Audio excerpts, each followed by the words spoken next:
Telangana Hyderabad సంస్థానానికి 1948 September 17 ఈ రోజు మనకు స్వాతంత్రం వచ్చింది. ఈ అంతా కూడా పాలకులు ఇదంతా కూడా ఈ చరిత్ర అంతా కూడా కన్సాట్లో దాచిపెట్టినటువంటి చరిత్ర ఇది. ఈ చరిత్ర మనకు తెలియాలి, మన పిల్లలకు తెలియాలి, కమ్యూనిస్టుల చరిత్ర తెలియాలి. ఇలా మనం అందరం కూడా చూస్తా ఉన్నాం. వాడు విద్రోహం అంటా ఉండు, వాడు విమోచన అంటుండు, వాడు విలీనం అంటుండు. ఏదేమన్నా కానీ తెలంగాణ ఇవాళ భారతదేశంలో విలీనమైన రోజు అని చెప్పేసి భారత కమ్యూనిస్ట్ పార్టీగా ఇవాళ మనం స్వతంత్రం వచ్చిన విధంగా జాతీయ జెండా, మన పార్టీ జెండా రెండు ఈరోజు మనం ఎగరేసుకోవడం జరిగింది. అందుకే చెప్తా ఉన్నాం, తెలంగాణలో ఆ రోజు ఉన్నటువంటి సమస్యల మీద పోరాటం చేసినాం. 77 సంవత్సరాల తర్వాత కూడా ఇలా పేద ప్రజల పక్షాన పోరాటం చేస్తున్న జెండా పార్టీ ఏదైనా ఉందంటే అది భారత కమ్యూనిస్ట్ పార్టీ సిపిఐ తప్ప వేరే పార్టీ కాదు. పేదవానికి అండగా ఉండే పార్టీ మన ఎర్ర జెండా సిపిఐ అనేది మీరు అందరూ కూడా గుర్తు పెట్టుకోవాలి. ఈ రోజు మనకు 100 సంవత్సరాలు ఈ భారతదేశంలో అధికారం లేకున్నా, మనకు ఎలాంటి ఎంపీలు ఎమ్మెల్యేలు లేకున్నా మన పార్టీ బతకగలుగుతుందంటే పేదవాళ్ళ గుండెల్లో నిజంగా కూడా స్థిరస్థాయిగా నిలిచిన జెండా సిపిఐ జెండా. కాబట్టి 100 సంవత్సరాలు అయినా రెపరెపలాడుతుంది మన జెండా.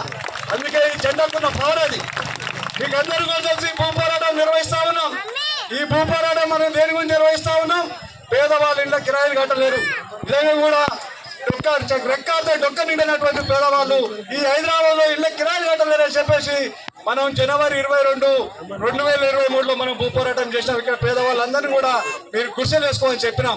మీరందరూ కూడా మా మాట మీద విశ్వాసంతో మేము ఇప్పిస్తామని కమ్యూనిస్ట్ పార్టీ నాయకులు చెప్పినారు. మా కష్టంలో చాలా వేస్తేనే ఆలోచనతో మీరంతా కూడా వచ్చి గుర్తులు వేసుకున్నారు. మీరు వేసుకున్న వాళ్ళందరూ కూడా మేము ఒకటే మాట చెప్తా ఉన్నాం, మీకు ప్రతి ఒక్కరికి ఇంటి జాగి ఇప్పించే బాధ్యత నాయకత్వం చూసుకుంటుంది. ఇంటికి బాధ్యత చూసుకుంటారా తీసుకోవాలని మిమ్మల్ని అడుగుతా ఉన్నాం. మీ గుర్తులు మీరు కాపాడుకుంటారా లేదని మిమ్మల్ని అడుగుతా ఉన్నాం. కాపాడుకుంటారా? కాపాడుకునే చేతులు మీరు లేపండి. మీకు జాగాలు ఇప్పించే బాధ్యత ఇక్కడ ఉన్న నాయకత్వం చూసుకుంటుంది. మీ గుర్తులు కాపాడుకునే బాధ్యత మీరు చూసుకోవాలని చెప్పి మిమ్మల్ని అందరూ కూడా కోరుతా ఉన్నా. అదే కాదు, ఈ మధ్య కాలంలో మన మీద నిజంగా ఎన్ని ఇబ్బందులకు గురి చేస్తున్నారో మీకు అందరూ కూడా తెలుసు.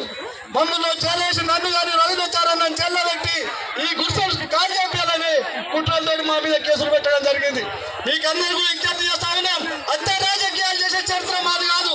ఓను కూడా అంతే రాజకీయాలు అవసరం అనుకుంటే పేద ప్రజల పక్షాన మా ప్రాణాలు ఎక్కిస్తాం తప్ప ఓను చంపే చరిత్ర మాది కాదని మీకు అందరూ కూడా తెలియజేస్తా ఉన్నాం.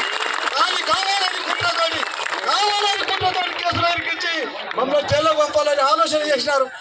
మేము జైల్లో పోయిన తర్వాత ఈ గుర్సెలు ఊడమేకి వచ్చేసి ఈ గుర్సెలు ఇక్కడ తీసేయచ్చని ఆలోచనతో కుట్రలు చేసినారు.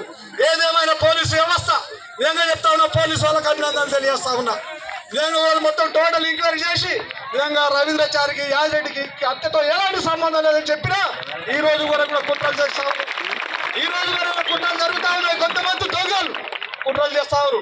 ఆ దొంగలకు ఒకరే తిరగ చేస్తున్నా, బిడ్డ మేము బతుకుండగా ఈ జాగలో మీరు కాలు పెట్టలేరు, అది కాలు పట్టుకోవాలని చెప్తా ఉన్నాం.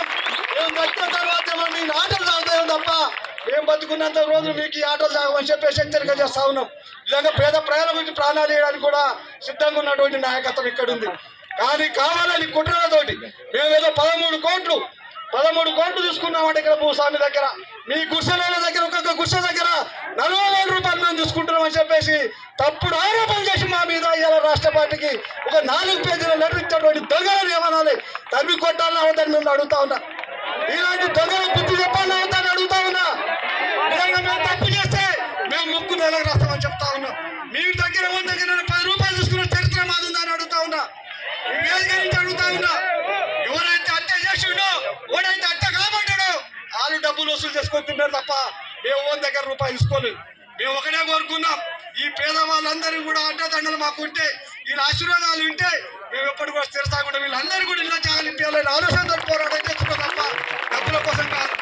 ఆ డబ్బులు తీసుకోవాలనుకుంటే 2000 ఏళ్ళనే ఇక్కడ చేసిన భూ పోరాటానికి ₹1 కోటి ఇస్తాను ఆ రోజు ఉన్నటువంటి భూస్వామి పల్లెంలో పెట్టుకొని వచ్చిండు. ఆ రోజు మా ఊళ్ళో 5 లక్షలకు ఎకరం, ఇవాళ 2 కోట్లకు ఎకరం. నిజంగా ₹1 కోటి అంటే ఆ రోజు 50 ఎకరాలు వచ్చేది. ఇవాళ 3 కోట్ల ఎకరం అంటే 150 కోట్ల భూస్వాలం అవుతుంది. నేను కానీ రవీంద్రచారణ గారి ఆ డబ్బులకు ఆశపడతాయి. కానీ డబ్బులు అనేది ఎంపికతో సమానంగా చూసేవాళ్ళం. ఇక్కడ ప్రజలే ముఖ్యం, మీరే మా కుటుంబం, మీరే మా దండ అంతా కూడా మీకున్న న్యాయం చేయాలంటే ఆలోచనతో ఉండగా తప్ప డబ్బుల విషయంలో ఎక్కడ కూడా కకృతి పడే పరిస్థితి లేదు, డబ్బుల ప్రసక్తి లేదని చెప్పి తెలియజేస్తా ఉన్నాం. మీరు రాసి పెట్టుకోండి, ఎప్పుడైనా డబ్బుల విషయంలో వారికి కూడా తల వంచే ప్రసక్తి అనేది ఉన్నది. కమ్యూనిస్ట్ పార్టీ ఎర్ర జెండా మోసి ఆ కుటుంబాలకే వచ్చినటువంటి నాయకత్వం ఎక్కడ కూడా ప్రలాభాలకు లొంగే ప్రసక్తి లేదు. మీరు డబ్బులు ఇచ్చిన గుడిసెలు కూడా తీసేస్తామని చెప్పాను తప్ప ఎక్కడ కూడా డబ్బులు ఇవ్వమని చెప్పలేదు. అందుకే చెప్తా ఉన్నాం, నిజంగా కూడా తెలంగాణ రైతాంగ సాయుధ పోరాటం